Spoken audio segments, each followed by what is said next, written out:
शेष है India versus England ODI series एबे आरंभ होगा जाऊँगी इंडिया जिम्बाब्वे टी20 सीरीज। तो एबे ता पूर्व सबुठारु बड़ प्रश्न आपण एही मैच केउठाय देखिबे, कारण स्टार स्पोर्ट्स रे नुहे, सोनी स्पोर्ट्स नेटवर्क रे मध्य नुहे, एपरिक जियो हॉटस्टार रे मध्य नुहे, ताहले भारत बनाम जिम्बाब्वे मैच गुड़िक आपण लाइव केउठी देखि परिबे? नुआ चैनल, नुआ ओटीटी आउ एहा फ्री हेबो कि ना टंका खर्च करने को आपन को पड़िबो? भारत और जिम्बाब्वे मध्य टी20 सीरीज खेल जाऊँगी, किंतु जदि आपण एही मैच गुड़िक देखा चाहूँगी तेबे टिके परिश्रम करने को पड़ो, कारण एही मैच गुड़िक एथर अन्य एक प्लाटफर्म रे सीधा प्रसारण हेबो। साधारणतः जो प्लाटफर्म रे आपण भारतर मैच पूर्व देखि आछंती सेठारे एही सीरीज देखा आदौ मिलिबो नाही। हाँ बंधुगण, आपण को यह मिछ लागो, किंतु ए कथाटी संपूर्ण सत्य। भारत जिम्बाब्वे सीरीज पाई आपण को एक नुआ प्लाटफर्म को जीवाक पड़िबो।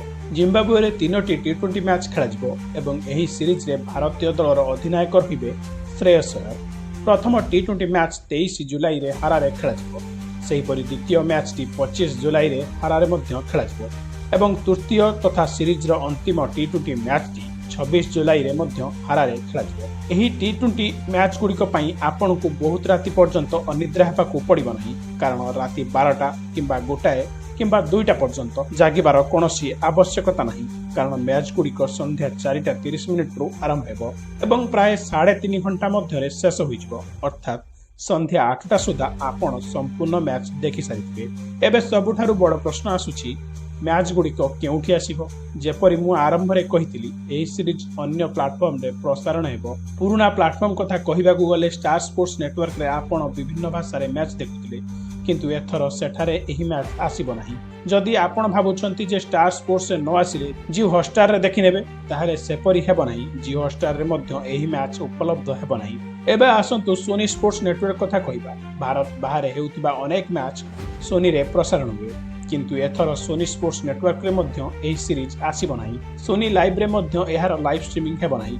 ताहेले एते बड़ बड़ चैनल रे जेतेबेले मैच आसु नाही, संध्या 4:30 आरंभ हेउतिबा एही मैच गुड़िक केउठी देखिबे? एहार उत्तर हेउची फैन कोड ऐप एवं वेबसाइट। हाँ बंधु माने, फैन कोड ऐप एवं एहार वेबसाइट रे आपण बहुत सहज रे एही मैच गुड़िक देखि परिबे। आपण मोबाइल रे फैन कोड ऐप डाउनलोड करंतु किंबा कंप्यूटर रे देखुतिले सीधा सड़क वेबसाइट को जाई देखि परिबे। फैन कोड रे मैच पाई एक मैच पास रहिछि, जोथि पाई आपण को टंका खर्च करबा को पड़िबो। फैन कोड निजे निर्धारण करे केते टंका रे केउ पास मिलिबो। वेबसाइट रे प्रथम 5 मिनिट आपण मागणा रे देखि परिबे। तापरे वर्तमान निर्धारित 35 टंका रे मैच पास किनिबा को पड़िबो, अर्थात गोटे मैच देखा आपण को 35 टंका खर्च करने को पड़ो। जदि टीवी रे मैच देखा चाहूँगी तेबे जी रे नुआ लॉन्च होइतिबा यूनाइटेड स्पोर्ट्स चैनल रे आपण एही मैच गुड़िक देखिपारे।